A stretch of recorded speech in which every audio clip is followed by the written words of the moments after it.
अस्सलाम वालेकुम नाज़रीन, प्रोग्राम न्यूज़ नाइट में खुशामदीद और मैं हूं आपका मेज़बान नजम अली खान। नाज़रीन, आज आपने डेली सिटी 42 की लीड स्टोरी देखी होगी, जिसमें एक बहुत ही अहम इदाद शुमार के हवाले से मैं तो समझता हूं कि परेशान कर देने वाला इंकशाफ किया गया है कि हमारे लाहौर पुलिस के 28,000 अहलकारों के लिए सिर्फ 1432 बुलेट प्रूफ जैकेट्स मौजूद हैं, 300 हेलमेट हैं और उन 1432 में से भी लाहौर के 84 थानों के लिए सिर्फ 82 की तादाद में बुलेट प्रूफ जैकेट्स दस्तियाब हैं। बाकी तमाम जो है कह सकते हैं कि वीआईपी ड्यूटी पर हैं या बाकी जगहों पर उनका इस्तेमाल किया गया है। जब हम ये कहते हैं कि हम हालत जंग में हैं और जब हम हालत जंग में हैं तो जंग लड़ने के लिए हमारी अगली सफ़ों पर जो हमारे दोस्त मौजूद हैं, जो हमारे मुहाफ़िज़ मौजूद हैं, क्या उनकी ज़िंदगी की हिफाजत अहम नहीं है? क्या हम पुलिस के नाकों को दो तरह से लेते हैं। एक, मैं और आप शिकायत कर सकते हैं कि हमें वहाँ पर परेशानी का सामना करना पड़ता है। ये भी ऐन मुमकिन है कि हमसे वहाँ पर रिश्वत मांगी जाती हो, हमें तंग किया जाता हो, हमारी तलाशी के नाम पर हमें हरासना किया जाता हो। लेकिन दूसरी तरफ इस तस्वीर का एक और रुख भी है कि यही मुहाफ़िज़ हैं जहाँ जो चोरों डकैतों को रोकते हैं, यही मुहाफ़िज़ हैं जो दहशत गर्दों की सरकोबी करते हैं, वहाँ पर उनको पकड़ते हैं और इसके नतीजे में जान अपनी जो है वो शहीद भी होते हैं इनको रोकते हुए। और अभी हाल ही में मुबशर और आसिफ जो 17 फरवरी को वाक़या हुआ, उनकी शहादत हुई। तो आज जो सवाल है मेरा कि जो हमारी हिफाजत करते हैं उनकी हिफाजत कौन करेगा? और जब हम ये कहते हैं कि हालत जंग में है तो फिर ये जंग कैसी है जो हेलमेटों के बगैर, बुलेट प्रूफ जैकेट्स के बगैर और असले के बगैर लड़ी जा रही है। बहुत ही मशकूर हूँ डॉक्टर हैदर अशरफ का, डीआईजी ऑपरेशंस हैं लाहौर के, यहाँ पर स्टूडियोज़ में मेरे साथ मौजूद है। बहुत बहुत शुक्रिया डॉक्टर साहब यहाँ पर तशरीफ़ लाने के लिए। यहीं पर मुमताज़ कानूनदान, सुप्रीम कोर्ट के एडवोकेट और जुडिशल एक्टिविज़म पैनल के चेयरमैन हैं अज़हर सदीक़ साहब, वो भी मेरे साथ मौजूद हैं। अज़हर साहब, आपका भी बहुत बहुत शुक्रिया यहाँ पर तशरीफ़ लाने के लिए। यहीं पर हमारे वो रिपोर्टर भी वकास अहमद भी मौजूद है, अभी जिनकी स्टोरी का मैं हवाला दे रहा था। वकास, अगर मैं एदाद शुमार के हवाले से कहूँ, जिन लोगों ने अगर ये स्टोरी नहीं पढ़ी, आज डेली सिटी 42 नहीं पढ़ा, तो मैं एदाद शुमार के हवाले से जानना चाहूँ तो क्या एदाद शुमार है आपके पास? जी बिस्मिल्लाहिर्रहमानिर्रहीम, बहुत शुक्रिया नजम भाई। ये अदादोशुमार जो 1432 है ये पुलिस का ही अपने ही हैं। सही। लेकिन अगर हम पुलिस के ही जो डॉक्टर साहब कहेंगे या सीसीपी साहब कहते हैं या लाहौर पुलिस का स्टांस है कि वो किन महाजों पे, अगर लाहौर में ही किन किन महाजों पे लड़ रही है, तो उस सूरत हाल में जब आपके एक तो है जो स्पेसिफिक ग्रोह जो पुलिस को टारगेट करते हैं, ये तो एक एस्पेक्ट है ना, वो 2 माह बाद टारगेट हो सकती है, 3 माह बाद हो सकती है, स्पेसिफिक ग्रुप हो सकता है। लेकिन आपके रोज़मर्रा के ऐसे बहुत सारे वाक़यात होते हैं जब छोटे मोटे जराइम पेशा अफराद आपको टारगेट करते हैं, आपके अहलकारों पर टारगेट करते हैं, नाकों पे आपको टारगेट होते हैं। तो इस सूरत हाल में जब आपने सिर्फ जराइम पेशा अफराद से ही लड़ना, बल्कि वो दहशत गर्द भी आपके है, वो आपको टारगेट कर रहे हैं, तो उस सूरत हाल में मेरा ख्याल है ये जब आप पूरे फोर्स को निकाल देते हैं, इन्वेस्टिगेशन इंक्लूडिंग CIA को, कि आप पिकेट्स लगाएं, उससे आप जराइम पेशा को रोकेंगे, सर्च ऑपरेशन कर रहे हैं, तो उस सूरत हाल में भी आपकी जो अपनी प्रोडक्शंस के लिए इक्विपमेंट है वो उसका ये फिगर्स आना डेफिनेटली अफसोस। और बड़े सॉफ्ट टारगेट बन जाते हैं पुलिस वाले, जो हैं बड़े आसान टारगेट, नाके पे खड़े हुए पुलिस वाले किसी भी सड़क पर खड़े हुए बड़े आसान टारगेट बन सकते हैं। और यही फैसलाबाद में अभी जो कुछ हुआ आपके सामने है, 3 इंसिडेंट हो चुके हैं, इस्लामाबाद में हुआ, लाहौर में हुआ, फिर फैसलाबाद में हुआ। फिर ये जो फिगर्स हैं इसमें मेजॉरिटी जो है, मतलब कि वो आपके जो वीआईपी आपकी पर्सनैलिटी के साथ स्क्वाड चल रहे हैं उनके पास हैं। ठीक है, आपने उस पर्सनैलिटी के नाम पे कर दिया, लेकिन जो आम बंदा पिकट लगा के आपके हुक्म पे डॉक्टर साहब की खड़ा हो जाएगा, उसकी अपनी हाजत कहाँ पे है? सही। मैं ये देख रहा था बाद में डॉक्टर साहब की तरफ भी आना है, लेकिन एक चीज़ मैं देख रहा था कि एक SOP जो था, बाद में वैन साहब की सदारत में एक इजलास भी हुआ, वहाँ पर एक बाकायदा SOP बनाया गया और ये कहा गया कि जितने भी लोग होंगे उनके पास हेलमेट भी होने चाहिए, उनके पास जैकेट्स भी होने चाहिए। लेकिन जैकेट्स मेरे ख्याल कोई आपको कोई 30,000 जैकेट्स तो फिर चाहिए होंगी आपको तमाम की तमाम। मैं अज़हर साहब, अज़हर, हम एक अमूमी तौर पर पुलिस के बारे में शिकायत करते हैं, ख़ास तौर पे पंजाब पुलिस को हमने तनकीद के लिए या उसकी अपनी पॉपुलैरिटी के लिए तनकीद का निशाना बनाने के लिए, ठीक है, शिकायतें भी हैं, लेकिन इसका ये जो पहलू है कि हमारे जो मुहाफ़िज़ जिन्होंने हमारी हिफाजत करनी है, क्या वो खुद महफूज हैं? इस एंगल पे क्या कहेंगे आप? बहुत शुक्रिया नजम भाई, ये वो तकलीफ दह पहलू है। हमारे अपने तौर पर निज़ाम के ऊपर बड़े इख्तलाफात हैं, लेकिन क्रेडिट टू सिटी 42, ये वो एक तारीख पहलू है कि जहाँ देखे जिन्होंने हमारी हिफाजत करनी है, क्या हमने उनको इतना एक्विप किया है, क्या हमने उनको इतनी फैसिलिटेशन दी है कि हमें बचा सके? वो बेचारे तो अब ये नजर आ रहा है कि वो तो शहादत गले में लेकर फिर रहे हैं, सही, यानी वो तो हाथों और हथेलियों पे लेकर फिर रहे हैं। और ये आर्टिकल 9 जो ज़िंदगी की ज़मानत देता है। और दूसरी बात देखिएगा, ये बड़ा अहम इशू है, मैं इसको कि नेगेटिव एंगल में नहीं लेके जाऊंगा। आपकी पंजाब असेंबली को वैसे तो वो नेक्टा पे जो भी एसओपीज तय किए गए थे, फंड देने थे, वो फंड आप नहीं दे सके। ये वो सारी चीज़ें जो आपने देखनी थी लेकिन आप नहीं देख सके, इनको कैसे देखना आपने, ये तय करने वाला मामला है जो किसी ना किसी तरह से देखने वाला इशू है। हम हुकूमत वक्त को और आपकी तमाम, मैं हैरान हूँ इस पर, इमरान खान भी क्यों खामोश बैठे हैं, आपकी अपोजिशन जमातें क्यों खामोश बैठी हैं। ये पुलिस वाले किसी सियासी जमात के मुलाजिम नहीं हैं, ये आप और हमारे लिए हैं, जिन्होंने हमारी जानों को, हमारे लिए उन्होंने बहुत काम करने हैं, हमारे मसाइल देखने हैं। और मैं तो शायद इस वाले आपकी खबर वाले मामले को शायद देख के हम पूरा रिसर्च करेंगे और कोशिश करेंगे कि ये सारा मामला हम अदालत के सामने भी लेके जाएं, कि वो इदारे, और ये हम चाहेंगे वो बजट भी लेके आएँ। मैं ये नहीं कहूँगा कि आपने मेट्रो शेट्रो के प्रोजेक्ट के हवाले से इतने अरबों रुपए आपने रख दिया है, उसका 10% ही दे दें इनको यार। कोई इनका नाम कोई पंजाब पुलिस भी जाए, कोई मेट्रो, ये मजाक ना समझिएगा अब नजम भाई इस हवाले से, इसका नाम कोई पंजाब पुलिस या कोई मेट्रो पुलिस ही रख दें। यकीनन ये अपने तौर पर कोशिश कर रहे होंगे, लेकिन शायद इस इदारे की सुनी जा सके। और ये मैं तकाजा करूंगा, मैं मुतालबा करूंगा चीफ मिनिस्टर पंजाब से भी, राना सनाउल्लाह से भी। और मेरा ख्याल है जब तक हमारे वजीर दाखिला जो शहीद हो गए हैं वो थे, तो शुजा खान साहब, उस दिन मैं सुन रहा था कि वो उसमें बड़ा सीरियसली कुछ काम कर रहे थे और उन्होंने कुछ काम किए भी। लेकिन अभी जो तकलीफ दे सूरत हाल सामने आई है, ये बड़ी तकलीफ दे है और तमाम सियासी जमातों को इस पर इकट्ठे होना चाहिए और इस बात को सोचना चाहिए कि ये देखें, वीआईपी को जरा एक तरफ साइड पे छोड़ दें, सिर्फ इतना ही बता दें, कम से कम जो नाकों पे खड़े हैं, जो अहम इमारतात पे खड़े हैं, वीआईपी को छोड़ने के अलावा उनके पास पूरा इक्विपमेंट तो हो। अब इनमें से पता नहीं कई ऐसी जैकेटें होंगी जो ठीक नहीं होगी, वो तो ये बेचारे नहीं बता सकेंगे पुलिस वाले, वो नकारा चीजें होंगी। लेकिन ये वो तकलीफ दे पहलू है। मैं समझता हूं कि इस तरह का एक ऑटोमेटिक एक निजाम होना चाहिए जिसके तहत ये सारा डाटा जो है ना पब्लिक तक भी अवेलेबल हो कि वाकई क्या ये हुकूमत ये पैसे खर्च कर रही है। वैसे आर्टिकल 19 आ चुका है, ये इन्फॉर्मेशन आवाम के पास होनी चाहिए। वो तो आप मांगेंगे तो उसके तहत आपको मिलना चाहिए ना। लेकिन ये तकलीफ के पहलू है जिसपे आवाज उठाना बहुत सही सही। मैं हैदर साहब की तरफ जाऊंगा। हैदर साहब, ये जो सारी इस वक्त सिचुएशन बनी हुई है, फैसलाबाद वाला वाक़या भी अफसोसनाक था, लाहौर वाला वाक़या भी, मैं संजीदगी के साथ ये सवाल कि आप लोगों की जिम्मेदारी हमारी हिफाजत है, आम बंदे की हिफाजत है, लेकिन जब खुद हमारे अहलकार जो हैं नाकों पे खड़े वो खुद महफूज नहीं होंगे और उसके बाद ये फैसला होगा कि हम अपनी पिकेट्स ख़त्म कर देते हैं, नाके ख़त्म कर देते हैं, तो मतलब तो ये हुआ कि वो जो दुश्मन थे, वो जो दहशतगर्द थे, वो जो अमन अमान को यहाँ पर यकीनी नहीं बनाना चाहते थे, जो चाहते थे कि ये कमज़ोरी रहे, वो कामयाब हो गए, हम हार गए।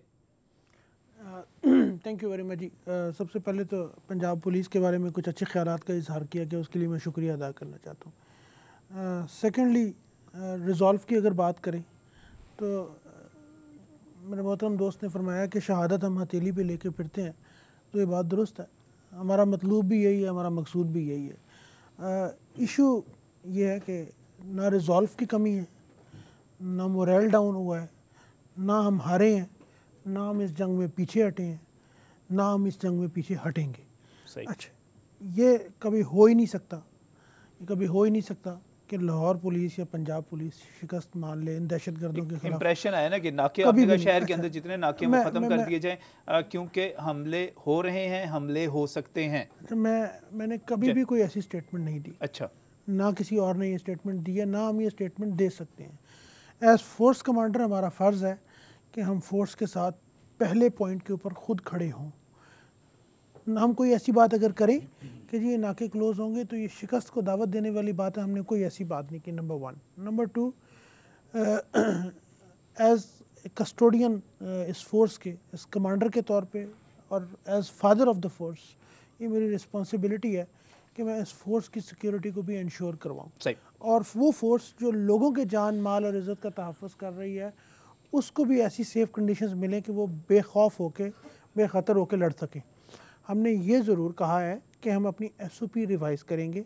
दुश्मन ने बहुत सारी चीज़ों पे अटैक करने की कोशिश की, कभी तालीमी इदारों पे, कभी मीडिया हाउसेस पे, कभी दूसरे इंस्टॉलेशन पे, हर जगह पे पुलिस आगे आगे खड़ी रही, पुलिस डट के खड़ी रही, पुलिस ने सारा ब्रंट फेस किया। इवन ये जो एक मीडिया हाउस पे अटैक हुआ उसमें भी बेसिकली पुलिस वालों ने वो ब्रंट जो है वो फेस किया, वो ज़ख्मी हुए। तो ऐसी बात बिल्कुल नहीं है कि जी पुलिस पीछे हट गई है। नाके ना सिर्फ रहेंगे, नाके मौजूद हैं शहर के एंट्री पॉइंट्स के ऊपर, नाके रीडिफ़ाइन ज़रूर होंगे, उनकी टाइमिंग रीडिफ़ाइन होगी, उनमें स्ट्रेटजिक पोजीशनिंग रीडिफ़ाइन होगी, टैक्टिकल मूव रीडिफ़ाइन होगी, नाकों के ऊपर किस तरह लड़कों ने खड़े होना है वो SOP रीडिफ़ाइन होगी।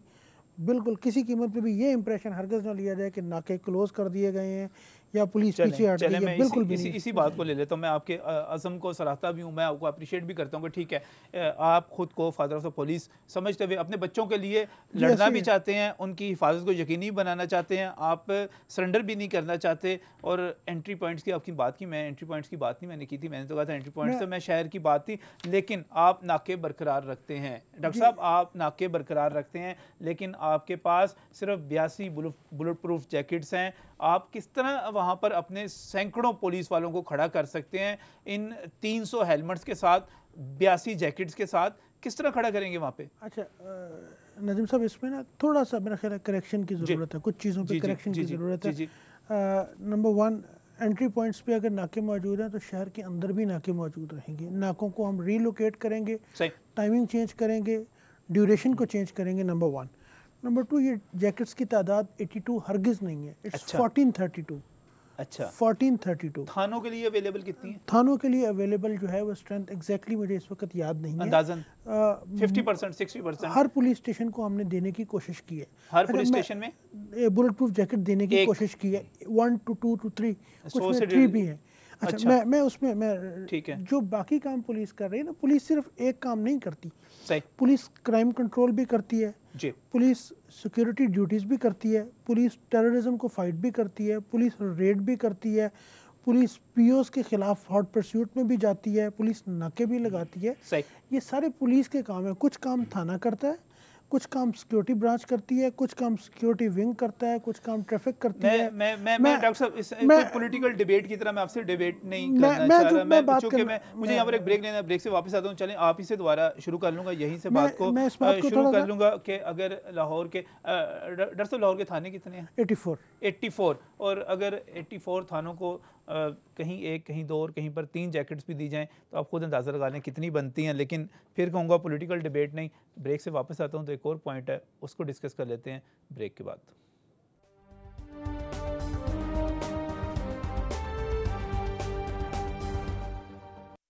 Welcome back from break. नाज़रीन, बात करें इस वक्त पंजाब पुलिस के हवाले से, लाहौर पुलिस के हवाले से, उन हिफाजती इकदाम के हवाले से जो ज़रूरत है, मैं समझता हूँ वक्त की अहम ज़रूरत है। डॉक्टर हैदर अशरफ हमारे साथ यहाँ पर मौजूद हैं, DIG ऑपरेशंस हैं, अजहर सदीक साहब भी मौजूद हैं, वकास हमारी रिपोर्टर हैं वो भी यहाँ पर मौजूद है। मैं दरअसल आप ही से दोबारा शुरू करता हूँ। मैं आपको, ये कोई पॉलिटिकल डिबेट नहीं है, लेकिन एदाद शुमार झूठ नहीं बोलते, सच बोलते हैं। मुझे बड़े संजीदगी के साथ मैं एक सवाल करना चाहता हूँ। अगर हम ये कहते हैं कि पंजाब के बाज़ इलाकों में रेंजर्स की मदद से काम किया जा सकता है, जराइम पेशा लोगों को पकड़ा जाता है, अगर हमारे पास जैकेट्स भी नहीं हैं, बुलेट प्रूफ जैकेट्स भी नहीं हैं, हेलमेट भी नहीं है, हमारे पास जो है इंतज़ामात नहीं हैं, तो क्या आप ये नहीं समझते फिर ठीक है लाहौर में भी नाके जो हैं रेंजर्स के ज़रिए लगा लिए जाएँ, उनका इम्पेक्ट आ जाएगा? देखिए, मैं कोई ऐसी स्टेटमेंट नहीं दे सकता जो मेरे मनसब के ख़िलाफ़ हो। इशू इज़, मैं जिस चीज़ को डिफेंड करने की कोशिश कर रहा हूँ, मैं ये इस बात को डिफेंड करने की कोशिश कर रहा हूँ कि हमारे पास जितनी बुलेट प्रूफ जैकेट्स अवेलेबल हैं वो तमाम की तमाम प्रैक्टिकली किसी न किसी मकसद के लिए यूटिलाइज्ड हैं। उसमें क्राइम कंट्रोल भी है, उसमें सिक्योरिटी भी है, उसमें रेड्स भी हैं, उसमें एंटी टेररिज्म भी है, और उसमें दूसरे हमारे फंक्शंस भी हैं, हमारे गार्ड्स भी हैं। ये तमाम एंटी राइड जैकेट, तमाम बुलेट प्रूफ जैकेट्स जवानों ने और कॉन्स्टेबल्स ने पहनी हुई हैं।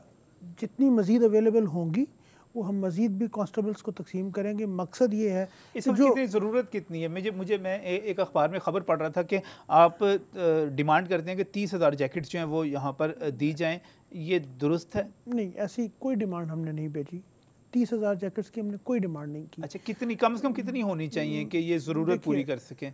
मैं कुछ चीज़ों के बारे में जी आपको ज़रूर एक्सप्लेन करना चाहूँगा। हम अपनी लिमिटेशंस भी देखते हैं, हम फाइनेंशियल लिमिटेशंस भी देखते हैं, हम गवर्नमेंट की लिमिटेशंस भी देखते हैं, हम अपनी रिक्वेस्ट ज़रूर एक्सटेंड करते हैं। हमें रिक्वायर्ड हैं 2 to 3,000 फर्दर, क्योंकि आप हालत जंग में भी हों, आप दुनिया की इम्पॉर्टेंट से इम्पॉर्टेंट तरीन जो मुल्क है उसमें भी हों। अब हर सिपाही को एक बुलेट प्रूफ जैकेट पहना के खड़ा नहीं कर सकते। बुलेट प्रूफ जैकेट पहनाने का एक तरीका है, स्ट्रेटजिकली जो लोग लोकेटेड हैं, जिन्होंने लड़ना है, जिन्होंने फ्रंट पे होना है, जिन्होंने बाकियों को कवर देना है, वो बुलेट प्रूफ जैकेट पहनते हैं। एक सिपाही जो नायब कोर्ट के तौर पे जा रहा है, उसको अपनी बुलेट प्रूफ जैकेट पहना के क्या करना है? या एक सिपाही जिसने दफ्तर में काम करना है, उसने तो बुलेट प्रूफ जैकेट नहीं पहननी। बिल्कुल सही। तो ये हमारी रिक्वायरमेंट, इन्वेस्टिगेशंस में भी उस तरह जरूरत नहीं होगी आपके तो उसमें ये अजम्पशन करना, ये अजम्पशन हमारी जो है, ये अजम्पशन के लिए 30,000 सिपाह के लिए 30,000 बुलेट प्रूफ रिक्वायर्ड है, तो ऐसी बात नहीं है। हमारी रिक्वायरमेंट जितनी भी है वो हमने गवर्नमेंट को फॉरवर्ड की है। वक्तन फ़वक्तन जैसे जैसे परचेजेस की जाती हैं उसमें हमारे पास आती रहती हैं। हमारी रिक्वायरमेंट इस वक्त 2 to 3,000 की है और हम इसके लिए गवर्नमेंट को मुझे एक चीज़ बताइएगा कि क्या बाज़ लोग, एक मैं पब्लिक परसेप्शन की बात कर रहा हूँ, बाज़ लोग ये कहते हैं कि नाके ज़रूरी नहीं है, पेट्रोलिंग ज़्यादा बेहतर है, पेट्रोलिंग के ज़रिए आप किसी को भी गाड़ी को किसी भी वक्त चेक कर सकते हैं। नाके का तो सबको पता है कि फ़लान जगह पे नाका लगा हुआ, वहाँ से बच के निकल जाएगा। इस पे आप क्या कहेंगे? दोनों चीज़ें इंपॉर्टेंट है। अच्छा। दोनों की अपनी एक इम्पॉर्टेंस है। जो पेट्रोलिंग है उसमें आप मोबाइल होते हुए चीज़ों को चेक कर सकते हैं, लेकिन उसमें मोबाइल होने के दौरान आप किसी न किसी ऐसी इनकाउंटर में आ सकते हैं जहाँ पे आप पहले से प्रिपेयर्ड ना हो। नाका भी बाज़ दफ़ा आप स्टैटिक ज़रूर लगाते हैं ताकि वहाँ पे आने जाने वाला एक फ़िक्स रास्ता होता है, आप लोगों को चेक कर सकते हैं। बाज़ औक़ात हम मोबाइल नाकों पे चले जाते हैं, नाकों की पॉइंट्स शिफ्ट करते रहते हैं, उनका मकसद भी डेटरेंस क्रिएट करना है। तो दोनों की अपनी अपनी इंपॉर्टेंस है। सही सही। अदर साहब आप किस तरह देखते हैं? मैंने कहा कि नजम भाई, डॉक्टर साहब ने तो अपना हैदर भाई is a good friend of mine and I know very, बहुत पुराना मैं जानता हूँ, is a very positive man. कुछ लिमिट्स हैं वो शायद खुल के नहीं कह सकते, लेकिन देखें हमें तो इजाज़त है, हम दो चीज़ें बड़ी क्लियर कर दें। इन हालात के बाद हालते जंग के हवाले से मेरी जो इतला है 26 नवंबर को ये फैसला हो चुका था कि रेंजर्स यहाँ आनी चाहिए। इशू ये नहीं है, ज़रा सियासी हद से छोड़ दें सियासी हालत जंग में और इन हालात में। मैं नहीं समझता कि इन हालात में आप रेंजर्स के बगैर, देखें आप इक्विपमेंट तो देखें, आपके पास मटेरियल क्या है, आपकी प्रायोरिटीज़ क्या हैं। गवर्नमेंट ऑफ पंजाब की प्रायोरिटीज़ नहीं, और बड़े अदब के साथ अगर इसको यूं कर दिया जाए कि पंजाब पुलिस को दो हिस्सों में तकसीम कर दिया जाए, एक प्राइवेटाइज कर दिया जाए, जैसे उन्होंने कंपनीज बनाई है ना, जो वीआईपीज और उनके हवाले से वो लोग खुद ही जाएं, वो खुद ही चीज़ें खरीदें, और वो बैठ के वीआईपीज और वो ऐसे लोग जिनको ये ज़रूरत है ना, ये उनको बैठ के देखें। मैं बात कर रहा हूँ आम आदमी की, मैं बात कर रहा हूँ एक पब्लिक इंस्टीट्यूशंस के हवाले से, और उसके हवाले से आप देखें तो मैं नहीं समझता वजह। देखें इनके पास नफरी मौजूद है, किस चीज़ की कमी है? वो है पैसों की। वो नहीं कहना चाहते लेकिन वो पैसों की है। आपने अभी मेट्रो ऑरेंज के लिए नहीं मान रहे थे, 10 अरब और 80 करोड़ रुपए का फंड डाइवर्ट किया है।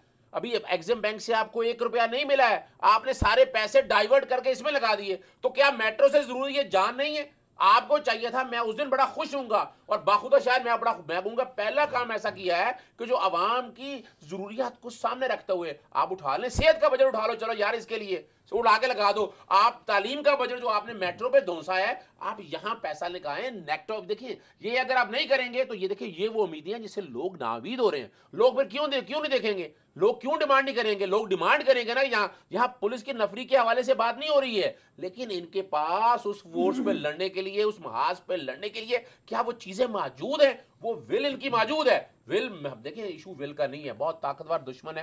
ताकतवर दुश्मन है, जब आना है उसने खाली हाथ तो आना नहीं। आपने बड़ी जबरदस्त बात की नाकों के हवाले से, लेकिन देखिए सिर्फ नाकों और पेट्रोलियम का इशू के अलावा बाकी आप देख लें। नहीं, इश्यूज तो बहुत बड़े हैं। देखिए इश्यूज की डाइवर्सिटी बहुत ज्यादा है। मैं समझता हूं कि अगर हम सिर्फ अमन अमान की और जराइम की बात करते हैं, यहाँ मैं समझता हूं आईजी साहब ने 2-4 दिन पहले जो ब्रीफिंग दी थी कुछ सहाफियों को बुला के, उसमें सिर्फ जिम्मेदारी सिर्फ पुलिस पे नहीं आ रही, उसके साथ साथ आप कोर्ट्स भी जिम्मेदार हैं। उसके साथ साथ मैं समझता हूँ कि पूरा आपका क्रिमिनल जुडिशल सिस्टम जो है उसके आगे सवालिया निशान मौजूद है। वजह फरमा रहे हैं नजम भाई, देखिए मैं वजह बताऊं ना, आप जो बात बता रहे हैं बिल्कुल 100% है, लेकिन सवाल ये है कि ये सारा काम आपने एजेंसीज का या आपकी इंटीरियर मिनिस्ट्री कर रही है। Don't put it on courts. आप कहें कि मैं अपने घर के बाहर गार्ड भी अपना रखूं, एक अलग बात है। मिसाल कर मुझे बड़ी धमकी मिली है, कई वाकई हुए हैं, मैं हैदराबाद से कई दफा डिस्कस की है। अब मुझे कहा जा रहा है प्राइवेट रखे, मुझे कोई हर्ज नहीं है इसमें रखने में। आई डोंट केयर, यानी मैंने कहा छोड़े जी, मुझे जरूरत ही कोई नहीं है, आई डोंट। लेकिन कम अज कम इस मसले पे ऐसे मसला नहीं होना, वार फुटिंग पे खुदा रहा आप एक नहीं, वार फुटिंग देखो, बात हुक्मरान तो वार फुटिंग की करते सर, हैं और वार बार फुटिंग बार नहीं जो कर है रहे, सर, बड़े एलिट अदब के फोर्स साथ। बनती है, एलिट फोर्स बनती है, मैंने जैसे रैपिड कहा ना- रिस्पांस फोर्स बनती है, ये सारी चीजें वार फुटिंग के नहीं, ऊपर ही नहीं, की वार- जाती नहीं, हैं। नहीं, वार इस फुटिंग पर नहीं फिर है। करेंगे। मैं थोड़ा सा मोराइल की बात की थी डॉक्टर साहब ने। वकास, आप मिलते हैं पुलिस एहलकारों के साथ, आपको क्या लगता है कि उनका मोराइल जो है इस तरह के वाकयात के बाद इन सहूलियात में क्या है, किस तरह देखते हैं आप उसको? अच्छा, एक उससे पहले जो डॉक्टर साहब ने बात की थी ना, और अजहर भाई ने भी, क्या लीड फोर्स की बात की और इक्विपमेंट जो अवेलेबल है उसकी तरजीहात की बुनियाद की वही इस्तेमाल हो रहा है। जी। तो मेरा जो सोचना ये है, मानना ये है, एलीट हर वक्त रिस्पॉन्ड नहीं कर रही होती हर जगह पे। रिस्पॉन्ड वो बंदा कर रहा है जो जौहर टाउन जीवन मार्केट में खड़ा था, सही, उसने एक बंदे को रोका, उसने आगे से फायर कर दिया। लीड से ज़्यादा ज़रूरत उसको है जो किसी भी कॉल पे स्टैंड बाई पोजीशन पे चला जाता है। उसके लिए तो है कुछ नहीं है। लीड को तो आपने कॉल करनी है, अगर वो किसी जगह पे कोई इंसिडेंट हो जाता है इस तरह का, तकरीबकारी का, या कोई और अल्लाह ना करे, तो वो तो 5 से 10 मिनट तो रेडी होके आ रही है ना। सही। जो फर्स्ट रिस्पोंडेंट था, कोई 15 पे कॉल पे रिस्पॉन्ड किया या कहीं परेड करने गया है, किसी को मुश्तबा को रोका, वो तो अनसिक्योर है, उसके पास कुछ है ही नहीं है। एक बात। दूसरी ये है कि डेफिनेटली ये जब इस तरह के इंसिडेंट होते हैं तो जिस तरह हम सोच रहे हैं वो भी सोचते हैं, लेकिन फिर उनकी जॉब की रिक्वायरमेंट, कमिटमेंट और तरह की होती है। शायद यही वजह है कि ये उनकी इक्विपमेंट, और फिर जो एक हम हैसियत मुसलमान हम सोचते हैं कि शहादत का मर्तबा है, ये वो बैकअप देता है हमें। लेकिन इसका मतलब ये तो नहीं है ना, इसका मतलब ये तो नहीं है ना कि वही आप वाली ट्रेन बात के आगे लिटा दें इसका और मतलब कहें ये कि तो ऊपर नहीं से है कि हम ट्रेन इस तरह गुजर से जाए छोड़ दें उन्हें। और दहशतगर्दों के ये आगे तो सामने आप उनको खुल हलवे की तरह पेश कर दें। ये मैं इस शहादत को प्रैक्टिकली आप देखने हैं, और उसमें हम समझ रहे हैं कि हमारी हुकूमत की कमजोरी है, सियासी, हमारी तमाम सियासी जमातों की कमजोरी है। मेरा भी मुद्दा सिर्फ ये है, डॉक्टर साहब यहाँ पे बैठे हुए हैं, डॉक्टर साहब जो आप वायरलेस करते हैं कि G1 पे एक कर लगा दें, फर्स्ट टारगेट वो बंदा है। लीड ने, स्क्वाड, मुहाफिज स्क्वाड ने, वो तो बाद में आना है, वो तो की बात की बातें है ना। अब दहशतगर्दी तो एक एलिमेंट है ना, दहशतगर्दी तो एक एलिमेंट है। चोर डाकू जो हैं, राजन जो हैं, ये तमाम लोग जो हैं, इनके पास भी असला मौजूद है, ये भी पुलिस पर अटैक। मैं ब्रेक पर जाना चाह रहा हूँ असल में। और डॉक्टर साहब, मुझे सिर्फ, अगर मैं आपसे एक कंपैरिजन, सिर्फ एक छोटा सा जवाब चाहूँ कि आप क्या समझते हैं कि खैबर पख्तूनख्वा और सिंध के मुकाबले में पंजाब ज़्यादा बेहतर है, महफूज है, लाहौर ज़्यादा बेहतर है, महफूज है? क्या कहेंगे आप? मैं समझता हूँ कि पंजाब को महफूज करने के लिए पंजाब पुलिस ने जितनी कुर्बानी दी है, सही, वो कुर्बानी जो है उसके नतीजे में पंजाब की सड़कें, पंजाब के घर, पंजाब की गलियाँ महफूज हैं। बहुत बहुत शुक्रिया। मैं ब्रेक पर जाना चाह रहा हूँ, ब्रेक से वापस आता हूँ तो यहीं से बात को आगे बढ़ाऊँगा।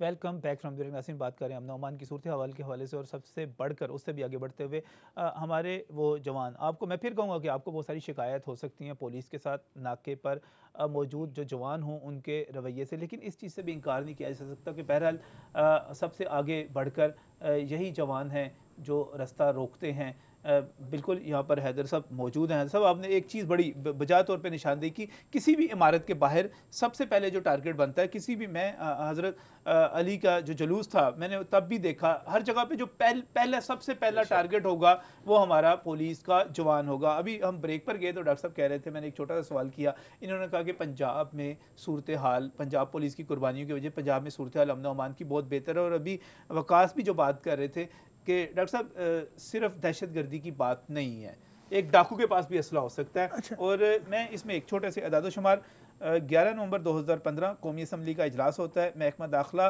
की पार्लिमानी सेक्रेटरी बराए दाखिला मरियम औरंगज़ेब कहती हैं कि 5 बरसों में मुल्क भर में 1,19,796 वाक़यात हुए राजधानी के, और पंजाब 93,000 के साथ सबसे आगे रहा। सिंध में सिर्फ 21,000 और KPK में सिर्फ 765।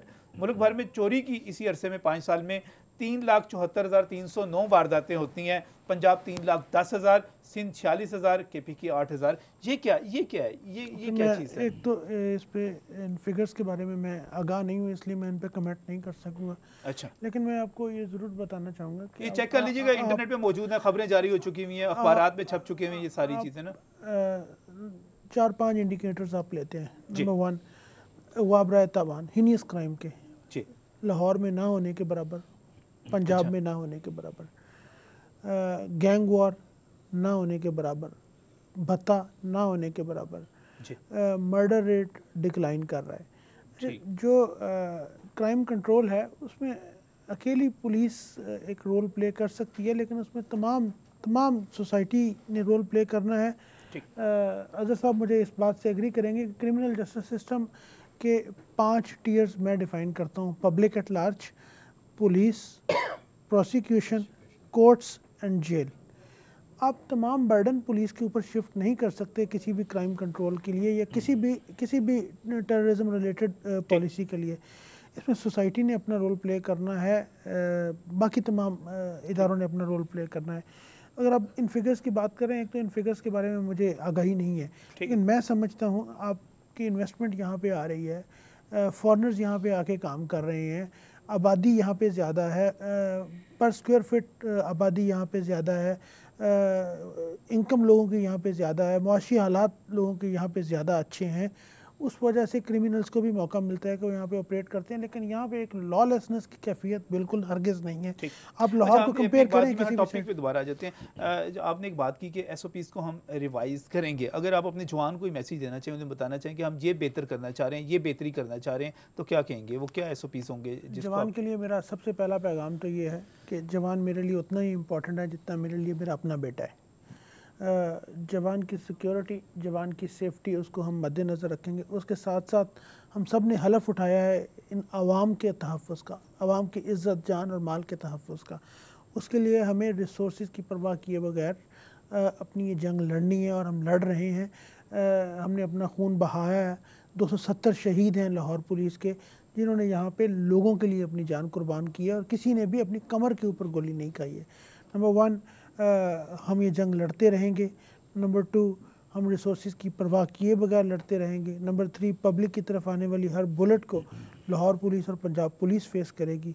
फोर्थली, हम अपने आप को मज़ीद तैयार करेंगे, अपनी एसओपीज़ को रिवाइज़ करेंगे, अपने पोजीशनिंग बेहतर करेंगे, अपनी फाइटिंग की स्ट्रेटजीज बेहतर करेंगे, अपनी कैपेबिलिटीज़ को इंक्रीज़ करेंगे, लेकिन हम ये जंग लड़ेंगे। बिल्कुल से जंग लड़नी है। ये डॉक्टर साहब तो कह सकते हैं कि हमने रिसोर्सेज की परवाह नहीं करनी और हमने आवाम के लिए ये सारा कुछ करना है, लेकिन हमने तो रिसोर्सेज की परवाह करनी है। जी बिल्कुल नजम भाई, बहुत शुक्रिया।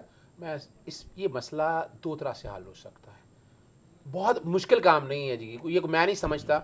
वजह यह है कि आपने, अब ये शायद मेरे हैदर भाई को मेरी बात याद इख्तलाफ हो इस बात से, आपको पुलिस के अंदर से जो सियासी तौर पर हमें जकड़ के रखा है ना, ट्रांसफ़र, पोस्टिंग, खुदा इनको इतना आज़ाद कर दे। और देखिए, आप कभी सहूलियात देखें, तनख्वाह को छोड़ दें, कभी ये जख्मी हो जाए, आपने कोई हॉस्पिटल की फैसिलिटीज़ दी हैं, आपने पेंशन का निज़ाम इनका को बेहतर किया है, ये देखें वो पुलिस का हॉस्पिटल इंशाल्लाह जल्दी स्टार्ट होगा। ये सारे हॉस्पिटल लाहौर पुलिस के लिए अल्लाह ताला मैं जो बात कहना चाह रहा हूं कि आप इस चीज को बेहतर करना चाहते हैं ना, बिल्कुल जी, वो हालात पुलिस को क्या करें पड़ेंगे। आपने देखें, आपने अगर आपने वो अपना नजायज तावजात लेके जाना है तो पुलिस को लेके जाना है, आपने कॉपीराइट में लेके जाना है अपने पुलिस को लेके जाना है, आपने वो पतंग के हवाले से वायलेशन करनी है पुलिस को लेके जाना है, आपने पुलिस की कई गैर जरूरी ड्यूटी, इनमें इनका कसूर नहीं है। हमारे कानून में इतने सुकम मौजूद हैं कि इस तरह के जो स्पेशल लॉ है ना, खुदारा गवर्नमेंट को चाहिए इसके लिए फंड अपने जनरेट करे, अपनी फोर्सेस बनाए। आपने अगर फूड के हवाले से छापा मारना है तो ये पुलिस नहीं मारना है, खुदारा ये जो काम आप निकालेंगे ना, ये वो तल्ख तजर्बे हैं जो मैं बता रहा हूं कि आप अगर ये करेंगे चीजों को, अगर स्ट्रेटजी बेहतर करना चाहते हैं कि आगे हम इस सिस्टम को बेहतर कर सकें, तो ये 2-3 काम अगर आप कर लें तो आई होप इसको पूरे का पूरा सही वकास, इसको अगर मैं आखिर में आपसे कमेंट चाहूँ तो क्या कहेंगे आप? अब बिल्कुल जैसा साहब ने बात की है ना कि आपने पुलिस को इंगेज इतना कर दिया है, फिर आप उस तरफ फैसिलिटेट भी करें ना। अगर हम सिर्फ जस्ट थोड़ा सा कंपेयर कर लें दूसरी पैरामिलिट्री फोर्सेस से, जब वो निकलते हैं फील्ड में उनके तो पास क्या होता है, वो उनकी प्रोटेक्शन ही होती है ना, जज्बात उनमें भी है, सब कुछ उनमें भी है, मोरल उनका भी है। लेकिन एक वैसी फोर्स जिसने सबसे पहले आगे आना है, पब्लिक के साथ इतनी इंटरेक्शन नहीं होती उनकी जराइम पेशा के साथ, उस उनको तो टारगेट होने का चांसेस भी कम है ना। और एक ऐसा बंदा जिसको तो पता नहीं है कि वो डाकू ने गोली मार देनी है या जो टारगेट किलर है उसने मार देना है, तो इसको चाहिए था कि आप इतना रिवैम्प करते, उससे बेहतर होता है। वैसे ऐसी मोमी सी उन्होंने फिर दूसरी पैरामिलिट्री फोर्सेस की बात कर दी, फिर लाहौर में अगर नाके रेंजर्स को दे दिए जाएं तो ठीक नहीं?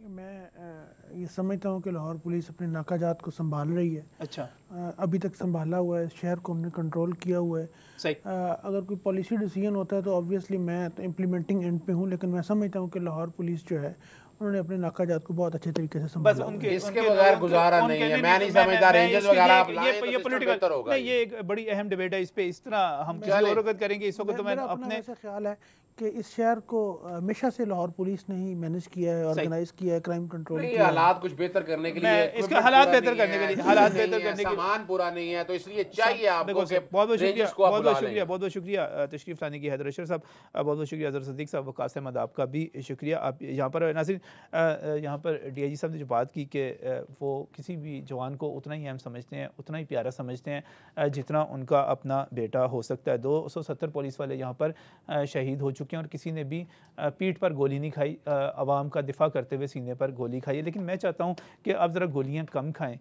मैं ये चाहता हूँ कि इनके पास बुलेट प्रूफ जैकेट्स मौजूद हों। मैं ये चाहता हूँ कि इनको तमाम जो हम एक अच्छी पुलिस चाहते हैं, तो हम एक पुलिस को अच्छा माहौल क्यों नहीं देते। मैं आखिर में सिर्फ एक बात कहूँगा कि हालात तो ये हैं कि आप हमारे दफ्तर के करीब बिल्कुल साथ शादमान थाने की हालत देख लें। वहाँ पर किस किस्म की रिहाइश है, किस किस्म के बाथरूम हैं जिनमें वो जाते हैं। उसके बाद अगर आप कहें कि ये पुलिस अच्छी पुलिस बन सकती है, तो मुझे उससे पूरी तरह जो है इख्तलाफ होगा। बेहतरी की उम्मीद के साथ प्रोग्राम ख़त्म करते हैं। अल्लाह हाफ़िज़।